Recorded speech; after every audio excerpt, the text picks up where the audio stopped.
7 o'clock, meeting of the Planning Commission will come to order. May I have a roll call, please? David Dahl. Yes. Margot Moran. Here. Brenton Sanders. Greg Sutton. Here. Colleen Murphy-White. Here. Justin Lerman. Here.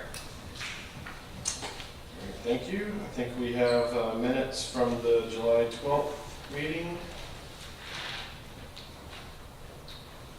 Any discussion? Move approval. Second. Motion is second. All in favor? Aye.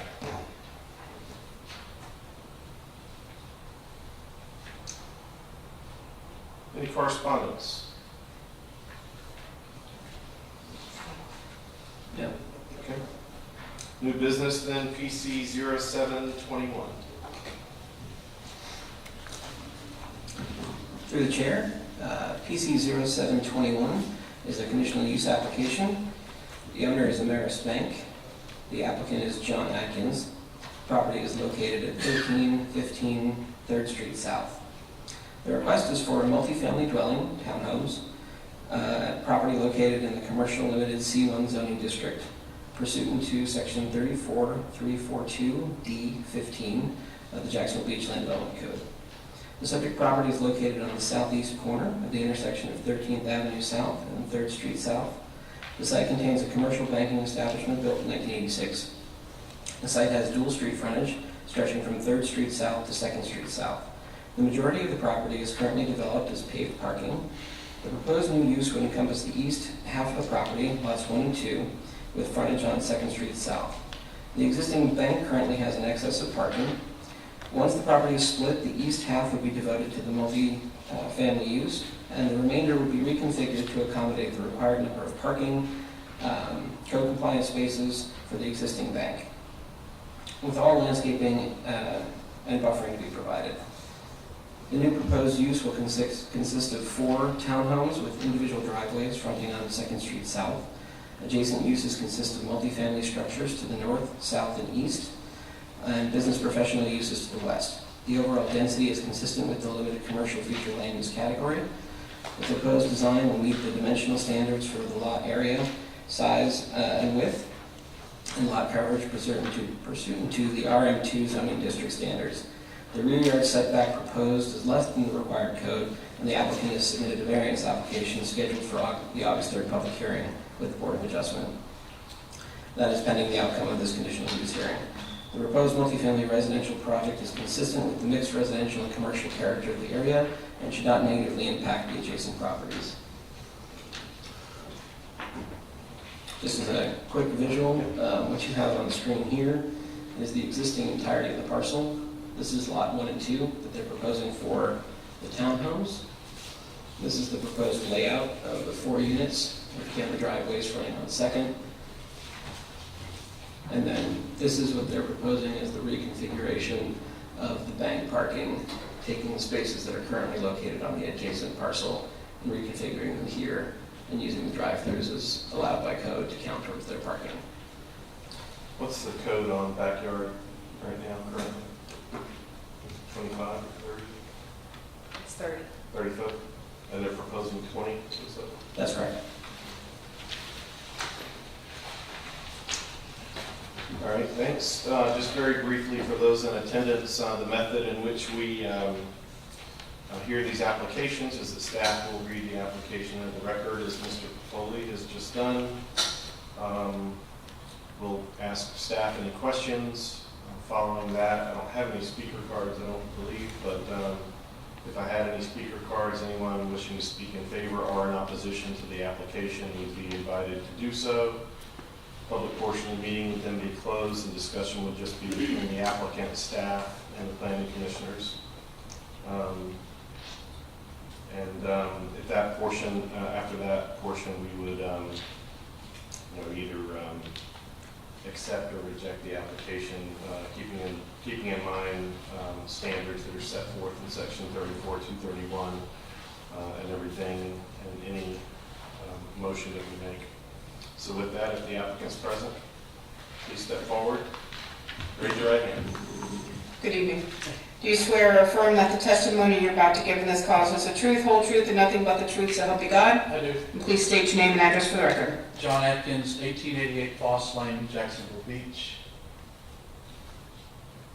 Thanks, John. Anything additional that you'd like to add to what we've heard from staff? Not too much. One slight point of clarification. It would only be the east third of this piece of property, not the east half, but that's just minor.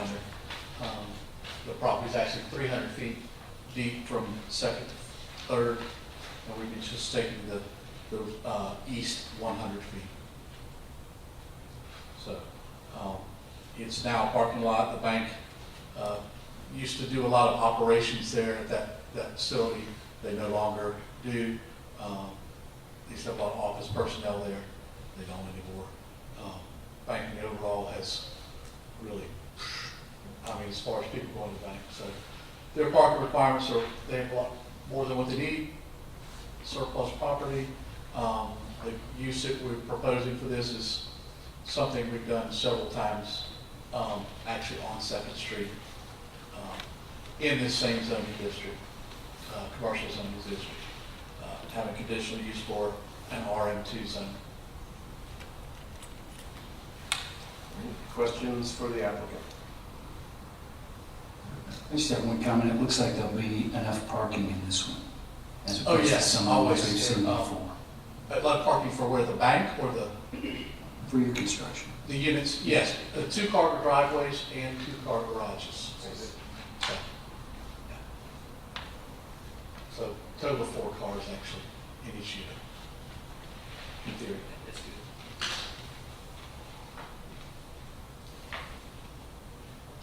Any other questions for the applicant? All right, thanks. I don't have any speaker cards. Is there anyone wishing to speak in favor or in opposition to the application? Please step forward. Sort of raise your right hand. Do you swear or affirm that the testimony you're about to give in this matter is the truth, whole truth, and nothing but the truth, so help you God? Yes. And please state your name and address for the record. Mike Watson, I'm at 1330 2nd Street South, Unit B.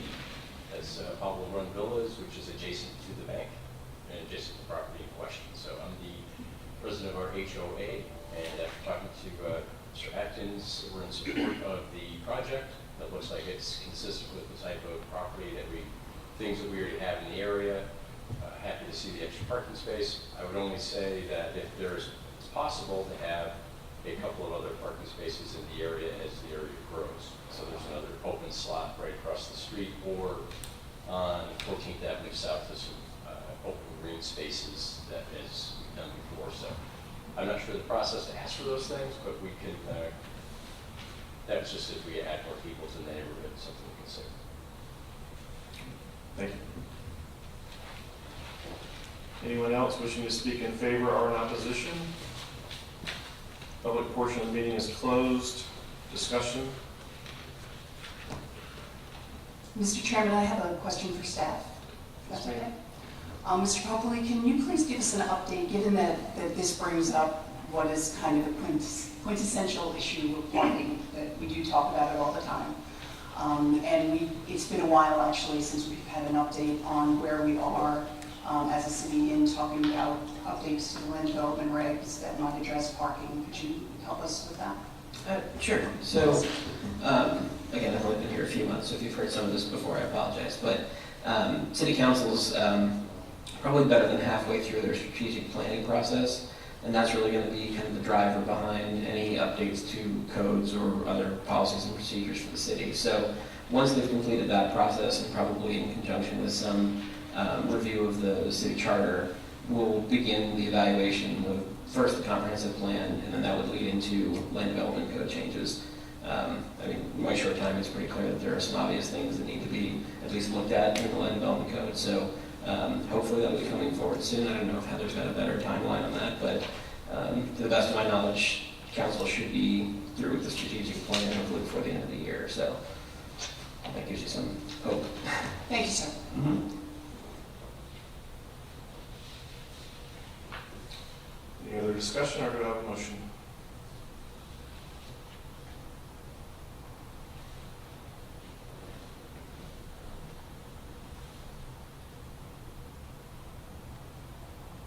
motion to approve. Second. I have a motion and a second. Roll call vote, please. David Dahl, Yes. Margot Moran, Yes. Colleen Murphy White, Yes. Justin Lehrman, Yes. Greg Sutton. Yes. Your application has been approved, Mr. Atkins. Good luck with your variance. Thank you.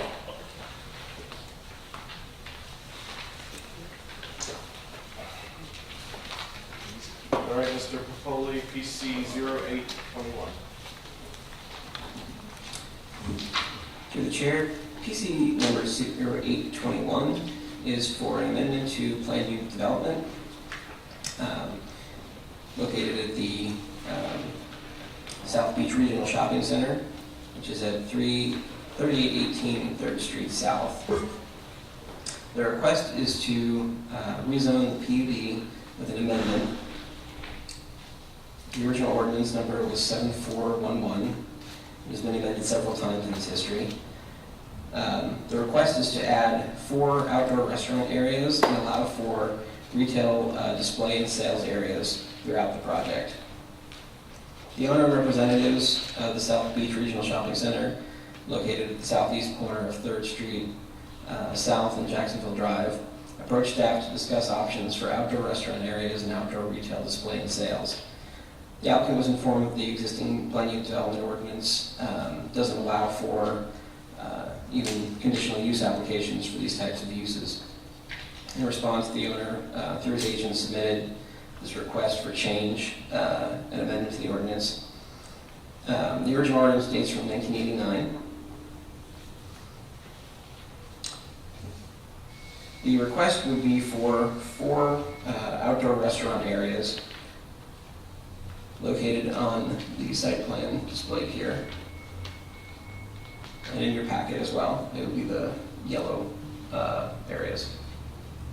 And then the outside display and sales areas are what's noted, sorry about that, what's noted in red along the perimeter, which would be adjacent to the structures in the sidewalk areas. Originally, when the PUD in 1989 was adopted, it contained specific conditions. I'm sorry, skip paragraph. The request specifically would be to allow for the development of up to 60% of an enclosed space at each of these restaurant locations for outdoor restaurant area. Outdoor restaurant area may take the place of current vehicle drive-through lanes. The owner may continue to use the drive-through lanes as walk-up windows if outdoor restaurant areas are established. This would be a departure from the current Land Development Code, Section 34707, requirements that only 25% of the restaurant seating areas can be allocated towards outdoor dining areas. When the 1989 PUD was adopted, it includes specific conditions, approval to the final development plan. Specifically, condition number 11, that there will be no outside storage of any kind on the shopping center property, included but not limited to use of palletized storage and semi-trailers. There was a 2006 amendment that allowed for the Home Depot shopping center, or the Home Depot store, to replace the Kmart store at the east end of the center. Ordinance number 2006-7928, approving the Home Depot store, specifically reiterated and expanded the prohibition of outside storage and display of merchandise from the original adopted PUD. Further, in 2016, the PUD was amended again to allow for some limited outside sale and storage of merchandise, and the following what staff considered relevant amendment conditions were applied. This included no outside speakers were permitted at all. The sale and storage, there should be no sale and storage of outside goods, no outside storage of goods and services offered, or empty cartons or pallets at any time, included but not limited to storage and portable storage units, except that empty pallets, baled cardboard, and recyclable items may be stored within the truck area, as well as adjacent to the compactor in the northwest corner of the building, and merchandise may be stored and staged alongside the northern wall of the Home Depot store, as shown in Exhibit A in the Ordinance 2016-8077. There shall be no outside storage or display of propane bottles, except in areas of the truck well or on the north side of the garden center. All shopping carts and lumber dollies shall be stored in the building or in the parking lot corrals during business hours and within the building before and after business hours, but may be stored in front of the building as shown in Exhibit A, again in Ordinance 2016-877, during business hours. There shall be no use of semi-trailers at any time to either store or sell items or merchandise from. Outside display of merchandise shall be allowed adjacent to the entry and exit doors of the building to the garden center, as shown in Exhibit A of the ordinance from 2016. However, a clear ingress and egress shall be required to be maintained to the building and the garden center, and clear sidewalk access shall be maintained to the balance of the shopping center spaces to the west at all times. All such areas located under the front canopy of the building used for outside display of merchandise shall be fully sprinklered.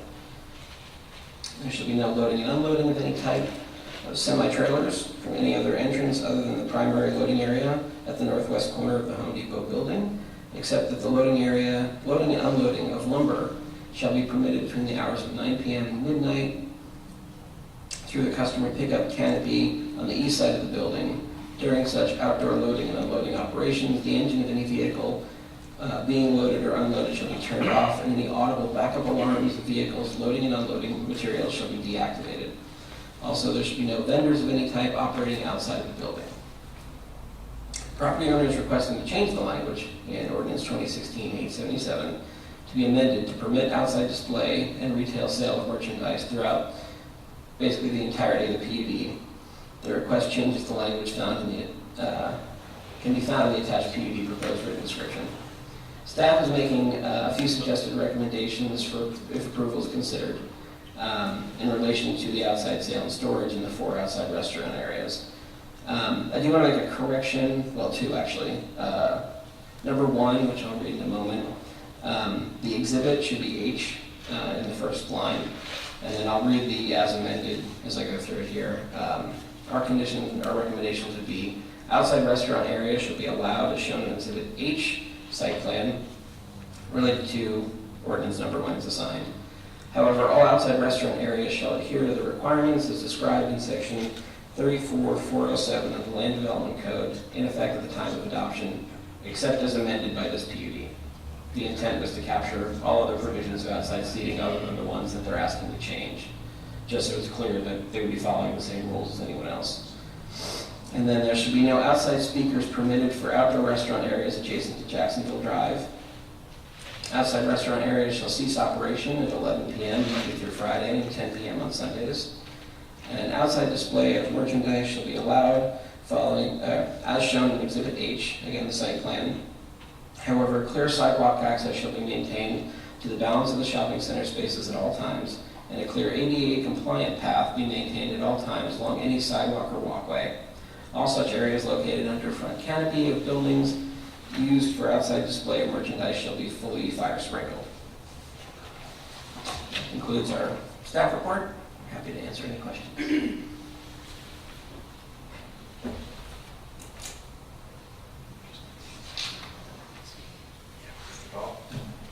Mr. Popley, can you laze the 4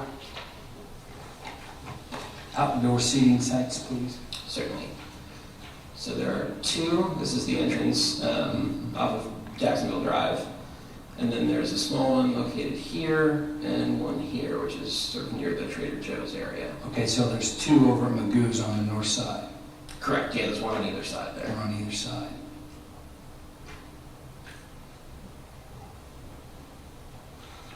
Okay, what's the distance from Magoo's on the north side there to across the street to the first residential property? Do you know? I can tell you the distance from Staples to the first residential property, which is 800 feet. If you give me just a second, I might be able to give you a rough approximation.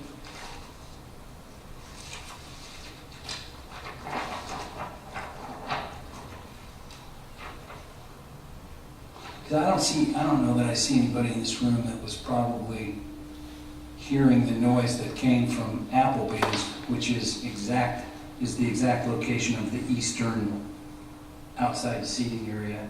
That caused all kinds of problems, both back where Seaside is, and we could hear it all the way over on Duval Drive.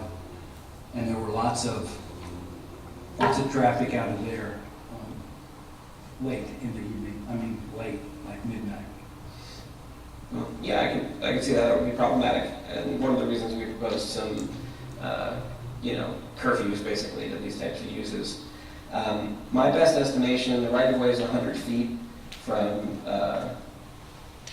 the residence to the other side of the right-of-way closest to this, and then basically the site plan is another 72 feet to the closest edge here. Yeah, I was gonna say that. So somewhere shy of 150 200 sounds, feet. right, that sounds reasonable. Thank you, Mr. Chair.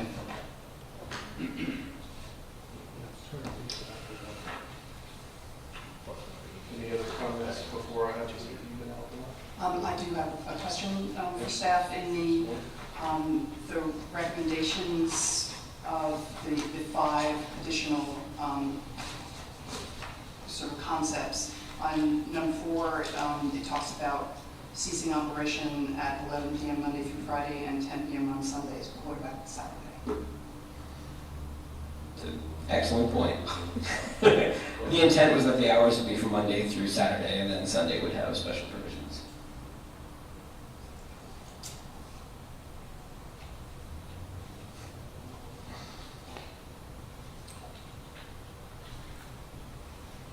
Steve, you ready? Yep.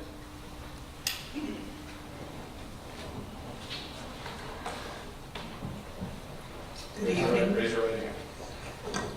Do you swear or affirm that the testimony you're about to give in this matter is the truth, whole truth, and nothing but the truth, so help you God? I do. And please state your name and address for the record. Sure, it's Steve Devenau, 1 Newton Drive, Suite 1200.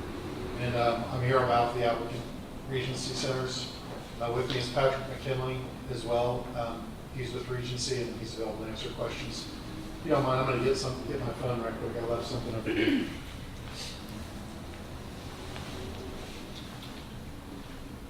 So, and just in advance, I was actually out of town last week, so we haven't had a chance to talk with staff about this one yet, since we received their staff report. So we're gonna maybe do a little bit more, if it's okay with the chair, we'd like to talk about it a little bit with the group. Hopefully we can get it resolved this evening, and if not, then we can come back and talk about it in a couple of weeks. But the 5 conditions or 5 additional suggestions that are included, if I could just ask Christian, on the first one, your explanation about Exhibit H, I understood. Your explanation about 34407 and the clarification, are you saying that 34407 applies to the balance of the shopping center? Our request in our application is that we would be able to use 60% of the inside space to count towards outside seating. So is that condition number 1 saying that that's okay for the 4 restaurant areas? Or is it saying we don't want 60%, we want to stay at 25% maximum outside seating? Through the chair, the intent was to capture everything that you're not asking to change. The 60% would be acceptable by this condition, but things like fence heights and stuff like that would still be included. So on condition number 1, we're completely fine with condition number 1 with that clarification, the way that it was described. And just so the board knows what the intent of our request is, all of these, you can see the theme here, a lot of this is for outside activities at the shopping center. And that's really a direct reflection of a couple of things. Number 1 is Regency is upgrading the center similar to the one that they did more in central part of Jacksonville Beach. And customers are demanding more outside services. And so outside dining and outside display of goods is something that in our new age, that's just becoming more apparent. Regency Centers owns grocery anchored shopping centers, as you know, and power centers all over the United States. And they have their finger on the pulse of what consumers want. That's why all of these changes you can see are outdoor related things. Now that doesn't mean they're asking for just freewheeling. There are limits on it, and that's what we're going to talk a little bit more about here. So on number 2, on corner visibility, 34395 applies to city right-of-ways, and it's actually, I mean, it's a good concept. And if I if I hadn't been out of town, I would have met with Christian and Heather last week to just talk about it in more detail. But what it basically says is that you can't have anything that obstructs vision between a height of 2.5 feet and 8 feet above the center line grades of intersecting streets for 20 feet in each direction. So for me, those are the areas where there's outward dining. Clearly, Regency doesn't want their patrons to be in any trouble. They're going to put up guardrails or probably wrought iron, something really nice, or aluminum fencing to make sure people don't just wander off the curbs. But Christian or Heather, where would that 20-foot line start on these plans? Can you put the laser up there and just kind of show us generally where you think that 20-foot would start? I know it's kind of a funky. Yeah, it's hard at that size, but again, going off recollection, the drive aisle is actually here. These are what are currently drive-through areas. So in essence, it would be measured, because this is parking, basically from the drive aisle to the drive aisle. So it appears you're attempting to do that here. I know when the new restaurant that's going in, I think at this location, had initially proposed outdoor seating, it was one of the things that we caught that it might have been an issue with that particular intersection, the way it was drafted. So the intent was to prevent, literal visual impairment as you're transversing that intersection. So people sitting in their chairs are probably pretty close to 2.5 or 3 feet, and those really aren't, I don't think, are going to cause an obstruction. Obviously, when I stand up, will be an issue. I think we're all trying to get to the same place, but we don't want to unknowingly or mistakenly create an issue where we prevent people from sitting out there on the porch for 20 feet in either direction and whatever that square footage is. So I guess what we would propose there, I personally would like to take number 2 out, because I don't think 34,395 is the right measuring stick, because that's really for streets. But if we can add language that says something like, or as otherwise approved by staff, and allow us to work with the staff to figure out what that looks like, we can do that between now and City Council when they see this one. And again, Mr. Chairman, I don't know if the board is comfortable doing that. I know that's, I don't have enough practice in Jacksonville Beach to know on the rezonings if that's something you would be comfortable doing, allowing the staff to have that discretion, but we would certainly have the confidence in Christian and Heather to try and work that out by either deleting condition number 2 or adding a phrase at the end that says, or as otherwise approved by staff. And then we can work it out before we get in front of the City Council. I'll stop there. I mean, if it's okay, I'll just keep going to number 3. On number 3, what we're trying to, again, here, we're not, typically in my experience, outdoor amplified music is what causes the most concerns. So what we're thinking about is like music, like, more like mood music than anything where there's, performing artists. By my measurement, it's about 200 feet from the back of the building to the property line across the street. I just measured it on Google Earth. And so to the front of the building where that seating will take place, it's about 275 to 300 feet, depending on how you measure it. So our requested limitation would not be that there's no outside speakers, but that there would be no, amplified live music as being the limiting factor on the outdoor music. And that would be on number 3. Not seeing any questions, I'll just keep going to number 4. And again, just to build on that idea on music, I mean, I know every municipality has noise ordinances. Certainly we have to adhere to those. We even agreed to a limitation that we could advise the tenants that if they get so many violations within a period of time, that they lose the ability to have, the MUSAC at all. But again, we're open to the conversation about what might be appropriate as a limitation there. On number 4, thank you for picking up the Saturday. That was one of our notes. What we would ask for is that for restaurants, that this condition, the way it's written, with the addition of Saturday, is fine for the restaurants that are under 3,000 square feet. But if there is a 3,000 square foot restaurant or larger, that be allowed to stay open until midnight, Monday through Saturday, and then open until leave it at 10 p.m. on Sunday. I think that's consistent with the restaurants that are located west of 3rd Street, which is very, very similar. Well, again, I'm on the south end, Steve. well, I I'm on understand. the south end. It's not consistent. It isn't consistent. It's not consistent. Go ahead. Go ahead. Sorry? You can't let that pass. It's not consistent. Okay. Well, are you comfortable with what the staff has proposed, the way that it's written? Go ahead and continue. Okay.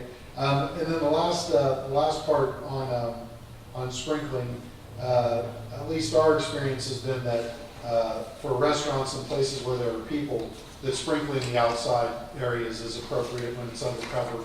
But if it's just for seasonal or display of goods that are taken out, put out in the morning, taken in the evening, that sprinkling is a little excessive in condition number 5.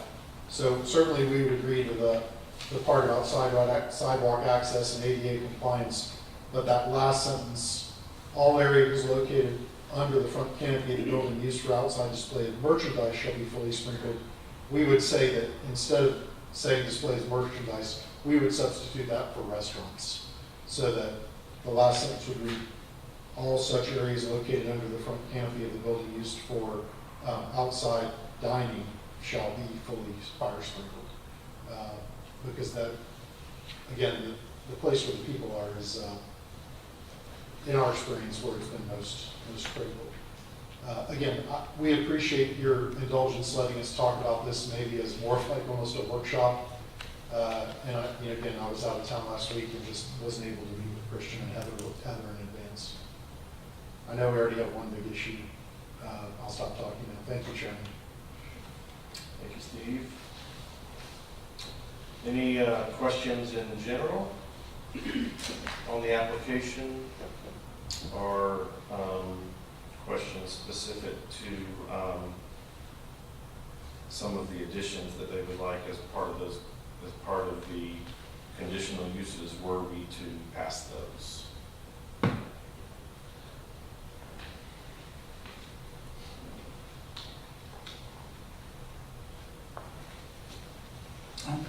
I have a Mr. question. Goff? Is your question for Mr. Dino? No, it's actually for the owner. The question is, that you'll remember. Raise the right hand, please. Do you swear or affirm that the testimony you're about to give in this matter is the truth, whole truth, and nothing but the truth, so help you God? I do. And if you can please state your name and address for the record. Patrick McKinley, 1 Independent Drive, Suite 112, Jacksonville, Florida, 322. Thanks, Patrick. Do you remember when we did the traders? So we acquired Equity One in 2017. So Okay. we inherited the shopping center. Okay. I'm a local, so I was here. Yeah. I wasn't involved in that process. So. Because the discussions at that time were about traffic out on the 3rd. And Okay. everybody knows it's a train wreck in there. I see that every day, one time or another, every day. 3rd Street and 37th, when DOT moved the light from 36th to 37th, we tried to get that stopped, because now you have the school buses stopped on 37th between Ponte Vedra Boulevard and 3rd Street, and it's back up, and that light goes like for 4 seconds for everybody to go left, and you can't get across the street. The walkers can't get across the street. The bikers can't get across the street. You can't get out of your shopping center. It's hard to get into your shopping center. The people coming into your shopping center stop at the Home Depot corner, even though there's no stop sign. That screws things up. How much more traffic is going to be there? And then I have a question for Ms. Ireland too, about the 30-30 comp plan and what it says about traffic at that intersection down there. I've got the cutout from the 30-30, but I'm not smart enough to figure out what it says. It says 5690, but is that per hour? Is that 56,900? What number is that? I've got it right here. I can show it to you, but it's traffic, okay? Traffic is the question, and the 30-30 comp plan that was just put online June 2020, and it's the draft for the 30-30, right? That's the draft for the 30-30 comp plan. It's the most recent one, Okay, yeah, so I looked at that, and one of the first objectives is LU 1.4, and it talks about preserve and protect the historic resources and the desired community character. And then in the next paragraph, it says, as a practical matter, there have been very few traffic problems until recently at the beaches. And the 25 guesstimate was 26,000. The next guesstimate was 35,000, and then I don't know what the 5690 is. I don't know what that is, but traffic's an issue. Go ahead, Mr. Diekman. Do you mind if I answer this question? I don't know, yeah, how much more traffic? The question is, what's the plan for traffic? Has there been a traffic study? Do you plan to route it differently? What's it going to do to the neighborhood on the north? Is it going to impede people get, because that's a busy intersection on the north going out, as you know, or Magoo's is. That's a busy So intersection. if I could, Mr. Chairman, so the PUD has a calculation for how much parking is required, which I know is not the same thing as traffic, but it's a decent proxy for it. Based on slope. So we have 158 excess parking spaces above what uses exist today. Yeah, we have more parking required than we have square footage, and so under the code. And so there's a provision in this PUD that says that if we add 250 square feet of restaurant space, that we have to count one of our parking spaces towards it. So for every 250 square feet of restaurant space, take away one from your 158 square feet of excess. For the rest of the center. Yeah, so if we have, let's just keep the math easy. So if we have 10,000 square feet of restaurant, which it won't be that, but if we had 10,000 square feet of restaurant, that would be, I think, 40 parking spaces. That would take up 40 of the 158 that are excess. So again, I can't convert that into trips. But my point is that when the shopping center was originally approved, the development and the city contemplated that there would be much more square footage, either that there would be much more square footage that existed because they required the parking for it, and some of the square footage didn't get built, or it was way overbuilt for parking, and I don't think the code's changed, or it was just way overbuilt for parking by the original owner. So all of that is to say that in the context of what exists out there, the request to add less than 10,000 square feet of restaurant isn't an excessive ask based on the amount of parking that exists. And again, So that would be how many total slots?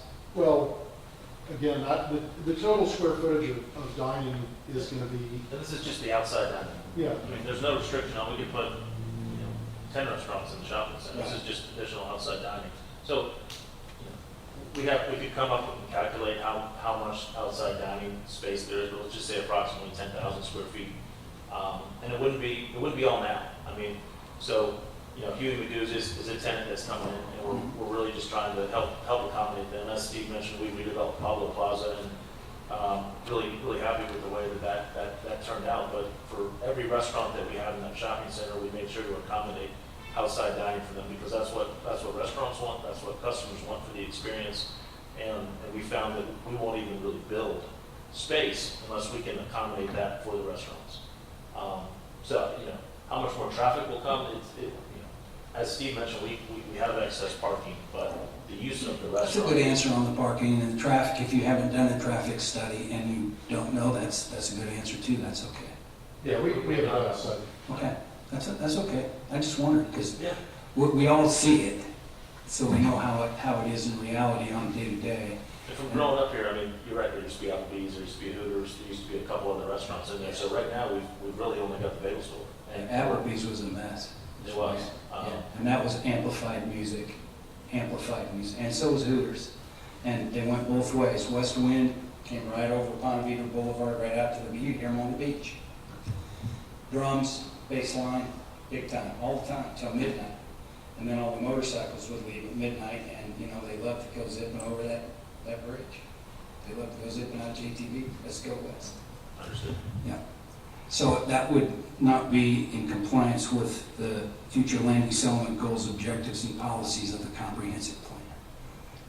Those kinds of things are not in character with the comprehensive plan. That's the point. Thank you, sir. Question for staff, or possibly some of that excess parking that exists today from required, would some of that potentially be taken up by additional development that could happen? I think there are a couple of additional areas that could have buildings built on them that have not to date. I'm not saying they would then be in excess of that, they may still be way underneath that number. Are you talking about the parcel that's directly west of Yeah. Staples? Actually, two parcels, I think. but- So Heather Ireland, Director of Planning and Development. So there is a proposed building, I can't read it, Building 8, and it would provide its own parking. You can see around on the site plan, kind of bottom left of the center. That, I believe, was added in their 2016 amendment, maybe 2013. I'd have to go back and look, but that building actually has parking to support itself without taking parking from the rest of the plaza. Okay, And that, That answer your question, sir? I believe so. How about that parcel 5? Is that undevelopable, or, which is right beside it? So parcel 5 is, yeah, it would be the balance of the Okay. retention pond if proposed building 8 were to be constructed. So there's nothing there now, that's all retention pond. Gotcha, yeah. While Ms. Harlan's up there, Mr. Chair, can I ask another question? Looking at the storm management objectives in the comp plan, it says to maintain levels of service in accordance with Jack's Beach codes. It said the major facilities have to be designed to accommodate a 25-year, 24-hour frequency storm. So that's a storm that's 24 hours long, that happens on average once every 25 years, right? If that retention pond was turned into impermeable surface, how would that affect the stormwater runoff there? Where would it go? And does it go out to Pablo, or does it go north into St. Johns County? So that would be a question for Public Works. I think that this retention pond actually goes under Butler I and think it then does goes too. west. So all Goes of that west. was recently updated, yeah, it goes west. All of that infrastructure was recently updated. I don't know if you guys recall, we dug about 5 feet worth of silt out from that culvert that goes partially underneath that parking lot and then underneath Butler Boulevard as well. So obviously those things would be taken into consideration by Public Works and the Water Management District if they were looking to fill in a portion of that retention pond with that proposed building. But that's, again, that's already on their approved proposed site plan. It's not part of this request, but that would, yeah, stormwater absolutely would be looked at that point in time. Okay, that's a good question, thank you. A good answer. Question. On item number 1, that you guys have presented as potential, as part of that potential recommendation, do you have a concern for what the applicant is asking as it relates to 34-407, since it would be in conflict as far as the outdoor space, indoor, the percentage. Do you have any concern with that, or do you not, because a PUD can have its own? I don't necessarily have any concerns with them asking for more. All the other standards, they haven't requested for relief from any of the other standards in section 34-407. So I don't have a particular concern with So that. we're not setting a precedent because a PUD is a PUD.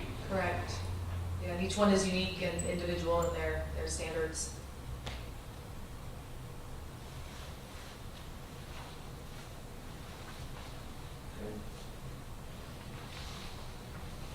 Further questions for staff or the applicant?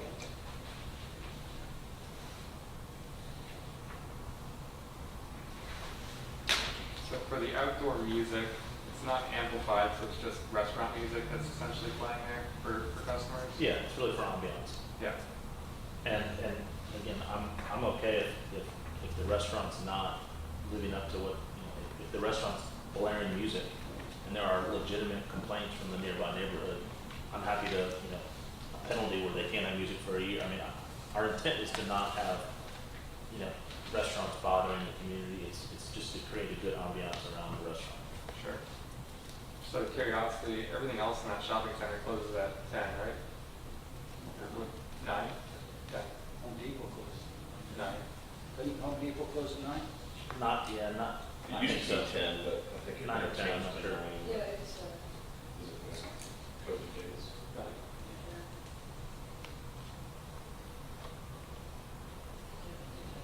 And then, I guess the only merchandise when you're down there is at the Home Depot, right? And that was in the. Yeah, any previous, I think the 2016 thing we did was limited strictly to parcel 4. So is that nothing beyond rigging? They put merchandise out. I don't know whether that's been, I was gone for part of the time between this initial and the end, but I'm not sure if it's been authorized or not. Yeah, again, this is Steve even out. There are some tenants that periodically, when they get a change in a manager, they'll do stuff that's not allowed. So like the Home Depot manager, for example, when they turn over, sometimes they'll push the envelope and they'll go out and block the sidewalk, or they'll go out from underneath the canopies. And so there's already kind of a running dialogue between Regency and the code enforcement guys. And they always know when there's a new manager at the Home Depot, because Regency gets a call or Home Depot gets a call, and they've got to rearrange it, figure it out. So a couple of the tenants do periodically, like the Bird Lady that's next to, Wild Birds. Yeah, Wild Birds, the bird store that's to the right of the bagel place. They'll put out, flyers or balloons or bird cages, and then Regency will go and say, hey, please, you got to put that stuff back in, and it'll go back in for a few months, and then it'll come back out. So we're trying to just recognize that there are tenants that want to have that outdoor display activity, and we think this is a good way to allow it, but at the same time, make sure it doesn't, get out of control. So do you think the outside display is where the red line is? Correct. That's where we're requesting it to be. Yeah. Yes. That's your request. That's our request, yes. And then, Which essentially is everything except parcel 4. And, right, and Home Depot has its own regulations on what they do, and we're not asking for any changes there. And then the yellow boxes then would be the restaurant areas.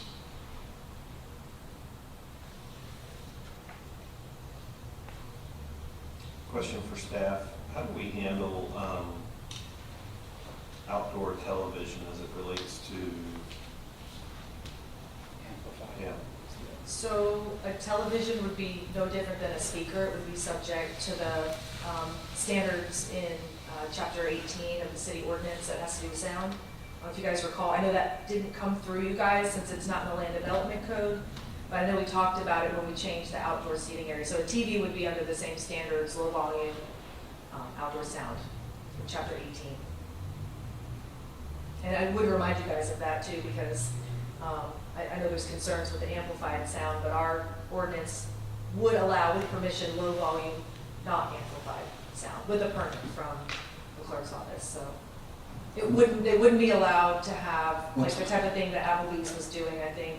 What's low volume, non-amplified sound? There's a decibel assigned to it, if you read chapter 18, I don't have it in front of me, so I I can't get think into it the says details, 50 but feet from the noise, there's some other standards as if you can well. speak 5 feet apart. Right, right. It's- So it is truly a low volume, that is all that's permitted now, unless you have one of those ancient sound permits that we don't issue anymore.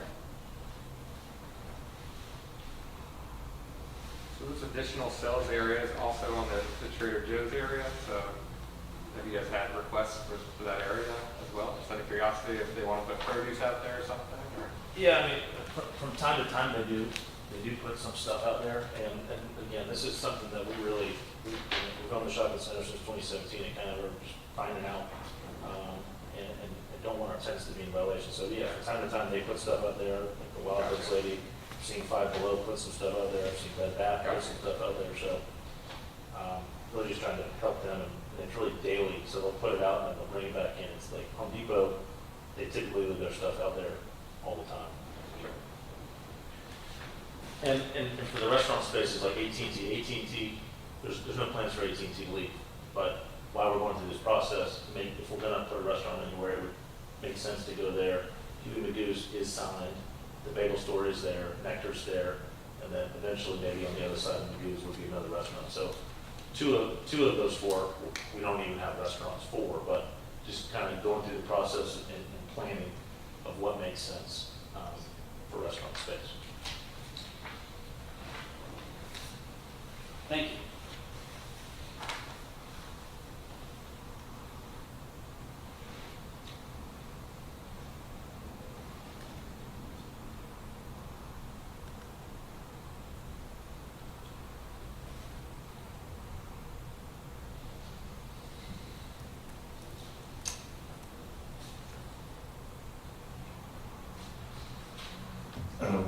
I've got a question on number 2 then, that Mr. DiBenel brought up. And y'all's thoughts on if we were to add or is otherwise approved by staff. I think the point that was brought up is kind of valid, and it really relates more to an intersection of a city street versus a parking lot. I do have concerns on that ingress and egress as it relates to outdoor seating there. And I would suggest if we were to approve outdoor seating specifically as it relates to that, what I call the northwest entrance and exit, that we condition that with something other than what we standardly would do, to include something like cement bollards or something like that, that are distanced such that if, just because it's that corner, and I think that's problematic potentially. Not that something bad can't happen with somebody pulling straight into a place, because we've all seen that it can, but just in an effort to help minimize any issues there, because there's a lot of traffic that goes in and out of there, and is either coming into the center or exiting the center. I think some sort of cement bollards there, and that's why I'm asking the question, Heather, with regard to the 395, because I'm envisioning these cement bollards being 36 inches tall or something like that. I mean, they probably need to be, and you know, something significant. I mean, we know why we'd be putting them there, so probably 36 inches tall and a minimum of 10 inch in diameter or something, you know, something. And I'm sure Regency would do something that looks nice and all of that, and that wouldn't be without some significant cost. I recognize that, but I think it would be appropriate for those two areas. Well, and I would like to add on that too, because, you know, there's two sections of the code we can use for site visibility triangles. This one that requires a 20-foot site visibility triangle, but there's also a section in our landscape code, which might be more appropriate for this, which is actually a 10-foot site triangle. And to Mr. DiBenel's point of, if you guys are interested in this type of condition, changing the code section, I think it's 34-425, to reference the landscape code of the 10-foot site visibility triangle as opposed to 20-foot, where that triangle is determined by staff, as opposed to what it says now. So it gives a little bit more, a little less of a triangle, but still, I think the landscape triangle would be maybe a little bit more appropriate for these locations. Because even with the 42-inch high fence, which would be required, if alcohol is served at these locations, that would still have to be outside of the triangle. So there's also a sidewalk that goes, right through where they're proposing. So we've got pedestrian traffic and vehicular traffic as well, kind of conflicting all of that at that one spot. And if I might add, while I've got the mic in front of me, just maybe a comment for number 5 in regards to this display. I hear some concerns maybe that it's plaza-wide. I'd offer maybe considering that it's only for retail establishments, because really I would imagine that's who's going to be taking advantage of that, would be retail establishments, which Trader Joe's would be considered retail. So just kind of a suggestion if you guys were, an additional suggestion, I guess. I agree, and I would add to that it would be conditioned that no overnight display, whatever your goods and services are that you're going to put out there. So I don't think people do that. It would probably disappear if they did. So I don't think that's. Well, I know. Oh, I do. Yeah, I do know that. So I do not know that it disappears at Home Depot. Don't I? Not suggesting that I'm taking any credit. I would. Never mind.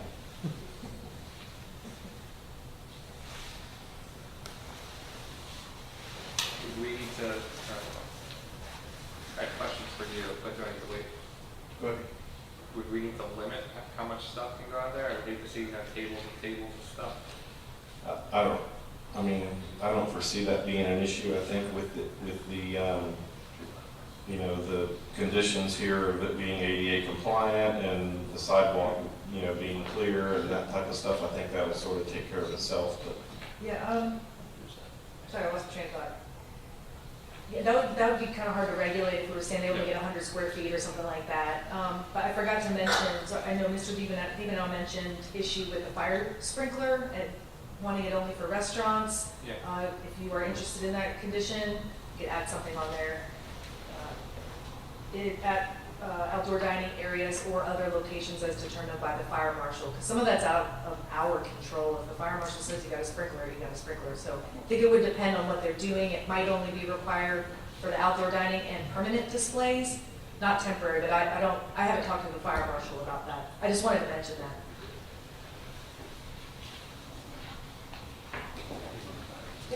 however, just to clarify, however, we did require it for parcel 4. Yes, it was required for all of parcel 4, and if I recall, that was because the intention was a permanent display, so it was always going to be outside, where it sounds like these are maybe more of a temporary, daytime only status, so. Since we're having a great dialogue, which we really appreciate, that suggestion would be fantastic. Well, we would accept that, obviously, or as required by the fire marshal, whatever the right words would be. And to go to the other issues on hours and music, we would go back to the hours as proposed by staff, including Saturday. But we really would like to have some level of ambiance music. We're not talking about something loud. We're not talking about amplified or performance or anything like that. I haven't reviewed the regulations that Ms. Ireland suggested in Chapter 18 or Section 18, but if we look at that between now and City Council, I'm sure we can craft some language that would work. So just again to recap, we would go back to the hours as proposed by staff with the Saturday edition until 11, but then on the music part, I guess you could add that same language, or as otherwise approved by staff, or add the Chapter 18, and we'll look at that between now and then. Come on. I think the default would be whatever our current is. Right, well, and then the default code for outdoor, low volume, That's what I meant. non-amplified sound, again, if there's a violation to that, the ordinance allows us the ability to shut them down, not the restaurant, but the outdoor sound. So if they're violating regularly that sound ordinance, then they could be stripped of any outdoor sound. That's just all the restaurants in Jack's Beach that have any Right. outdoor sound.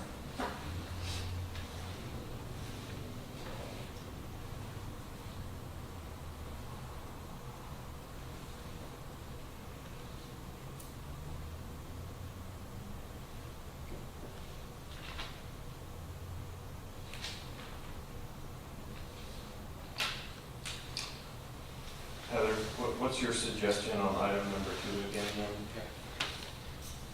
I'm becoming more comfortable with everything, but I'm not quite comfortable with number 2. So I would be I comfortable. think we're going to add to number 2 what I talked about, but I'm not comfortable with how you would want that to read. Sure, I would be comfortable if that referenced, and instead of 34,395, 34, I think it's 425, we'll confirm. It's in the landscape section of the code, because I just think that that's more appropriate for this type of drive aisle as opposed to an intersection. It's more of a driveway, and then adding to that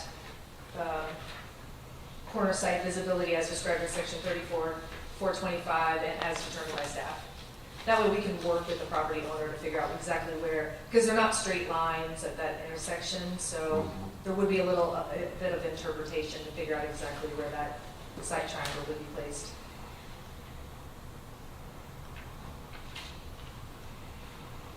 This is a question to the other commissioners.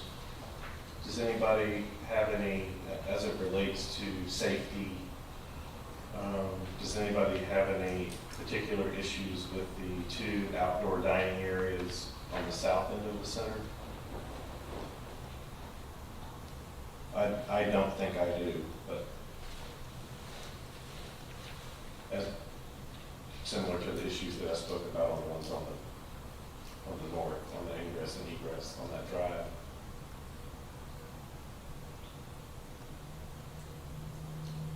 So, And it's just, the only thing I can think of is just a lot of traffic down there because it's Trader Joe's, right? But I don't think that rear on the Butler Boulevard side, that those parking spaces, I think those are primarily used by employees. So I don't think there's a particular heavy flow of traffic that would go by that area. just trucks, I guess. You know, one way or the other, really. The one in the middle is like any other thing that we have approved there. So if we were to condition that or add that to number 2 after what Heather and I just talked about as far as section 34.425 on the landscape, or as otherwise approved by staff, if we had another sentence there that said, additionally, outdoor seating on the northwest ingress and egress shall be enclosed by, whatever we want to say, 36-inch cement bollards, minimum 10-inch diameter, completely enclosing the outdoor seating areas. I don't know if you want to be that specific, but just reference the safety bollards to prevent conflicts with, Well, I Dining don't mean and for there to be traffic. 2 of them. no, I understand what you're saying. Yeah. And it's, I we mean can't for really determine there how to be many enough feet. of them to where if a car turned for whatever, went out of control or whatever on one of those corners right there, that they'd end up in those bollards. Sure, and there's probably a best practice for that we would have to lean to for how tall, how far apart, Big, that, yeah. whoever thinks the brakes, the gas.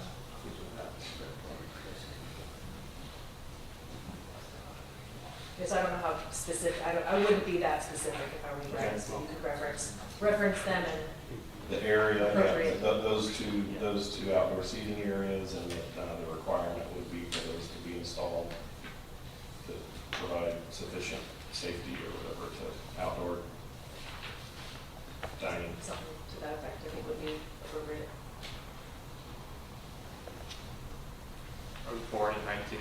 so I'm wondering, what was the reasoning that they didn't want all the stuff outside, the goods, merchandise? I don't know, it also wasn't here, but, Yeah. but it's not something that we allow citywide, so if you Yeah, go to any That's of, not allowed in the city, Yeah. period, so. yeah, there's But it's nowhere, PCs they want, yeah. they all, it usually becomes a code case if there's retail Sure. merchandise outside, so to my knowledge, it's not something that we have ever contemplated citywide to Sure. allow, so it was just, you know, back then, they probably were just going with kind of, they're staying as consistent with codes in the rest of the city as Yeah, possible. that makes sense. I wasn't here either, so. Whatever. Just, again, just for the record, Regency would work with the staff on the concept of bollards, meaning only two, spaced appropriately, and I don't even know if we could use language like bollards or other appropriate traffic prevention devices or something, I don't know, whatever the right words are, but we would agree with that concept and we could work that out with staff.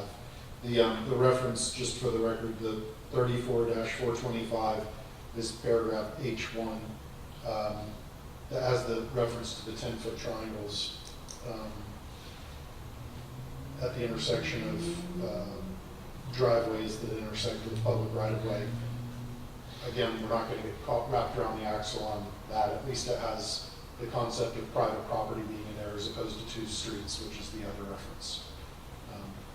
So that's 34-425 each one. Yep.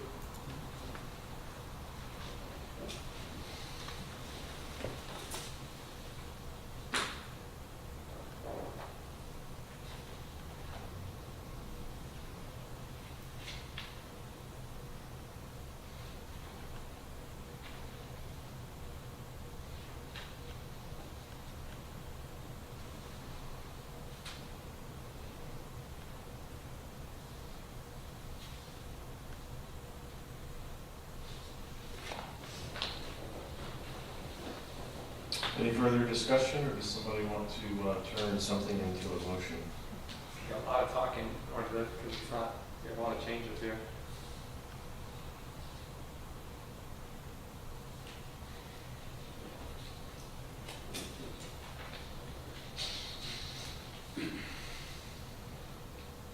Can I make a suggestion?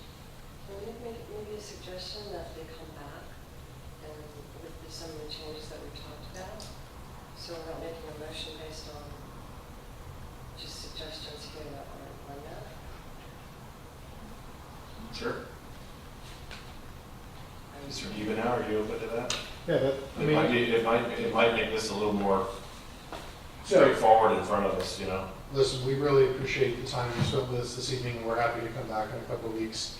We'll work in the meantime with the staff to put a list of conditions together that we hopefully all agree on, and at least among the staff and Regency, and then hopefully make it really easy. You guys can consider one thing. If there's any differences of opinion, then we'll highlight those when we come back.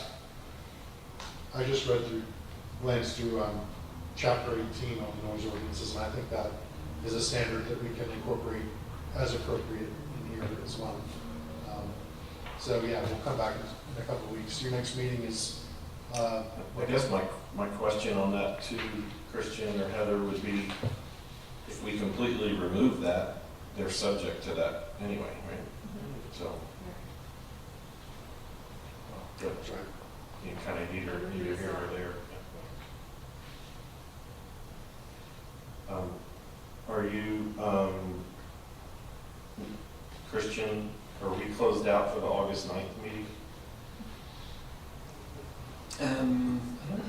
We don't have any applications, but since this has been previously advertised. I would like for this to go to the August 23rd meeting if you're. So here's our challenge. The restaurant is trying, Magoo's is trying to open in September. And so I don't know if August 23rd gives us enough time. We're there on the process. I'll be optimistic and I'm not trying to be presumptuous, but if we get everything approved on August 23rd, the order comes out within the next couple of days, say by that Friday, then there's a 14-day appeal period. if it went to planning commission in August, it wouldn't get scheduled for city council till end of September, Yeah, into October. for the Which is, second reading. gonna be the case anyway, 2 weeks, it's still gonna be in, It'd so be in it's September. still gonna be on this sometime in Friday. September. Yeah, I mean, and the restaurant could get approved to go in the space just without the outdoor seating, which I think we've talked about. That's what it does, stop me from opening it up. Not the inside out. I agree with the chair.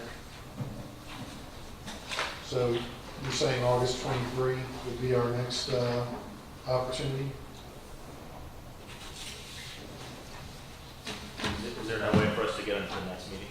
That's the ninth. That is the next meeting? The 9th is the next meeting, but they don't currently have, something.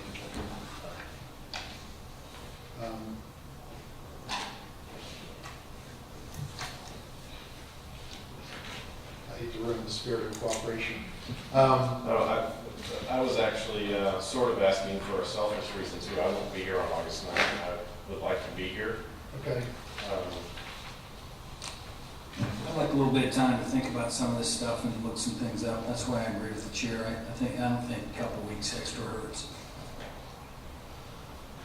okay.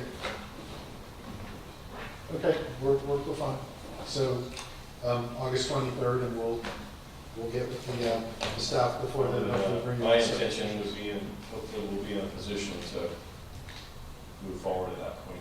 I'm not saying it'll be locked down, but hopefully we'll have enough in there where with minor revisions, we can,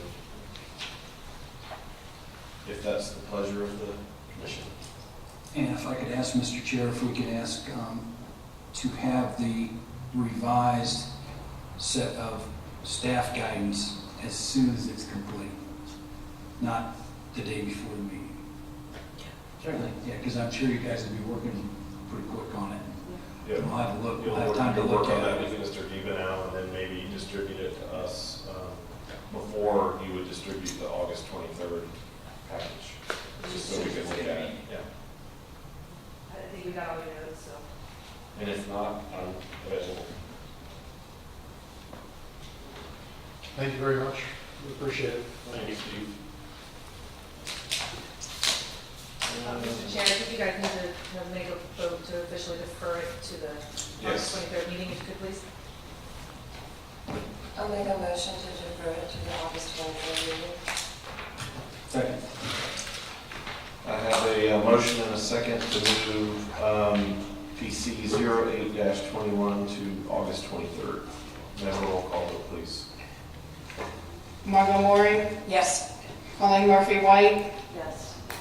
David Dahl, Yes. Justin Lehrman, Yes. Greg Sutton. Yes.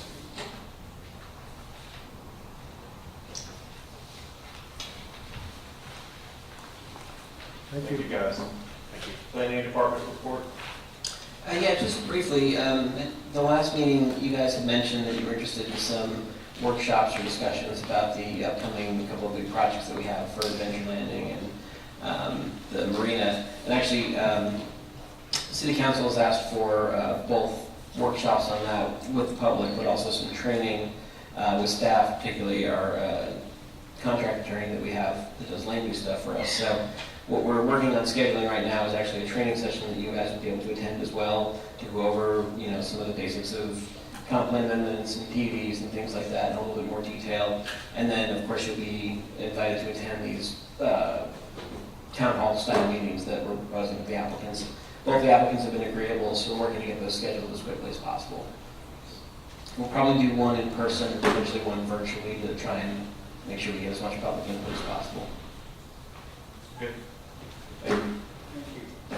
And I think next meeting then is August 23rd, right? Yep. Yes. There's nothing for them. No, no. Great.